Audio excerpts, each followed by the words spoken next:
દાહોદમાં ચૂંટણીને લઈ આંતરરાજ્ય સરહદો પર પોલીસ એલર્ટ મોડમાં જોવા મળી। શાંતિપૂર્ણ માહોલમાં ચૂંટણી યોજાય તે માટે સુરક્ષા બંદોબસ્ત ગોઠવવામાં આવ્યો છે। રાજસ્થાન અને મધ્યપ્રદેશ સરહદ પર વાહનોનું સઘન ચેકિંગ, રાઉન્ડ ધ ક્લોક દેખરેખ માટે પોલીસની 19 ચેકપોસ્ટ કાર્યરત છે।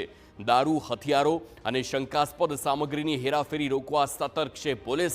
શંકાસ્પદ લોકો અને વાહનોનું દાહોદ પોલીસ દ્વારા ચેકિંગ કરવામાં આવી રહ્યું છે। આ સાથે જ દાહોદના 56 જેટલા એ સરહદી ગામોમાં પણ સુરક્ષા વધારવામાં આવી છે।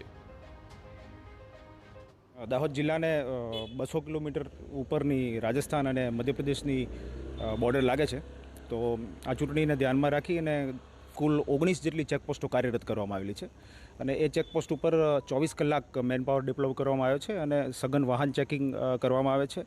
અને અત્યાર સુધીમાં દાહોદ જિલ્લા પોલીસ દ્વારા લગભગ 1,40,00,000 જેટલો પ્રોહિબિશનનો મુદ્દામાલ, એક ગાંજાનો કેસ પણ કરવામાં આવ્યો છે।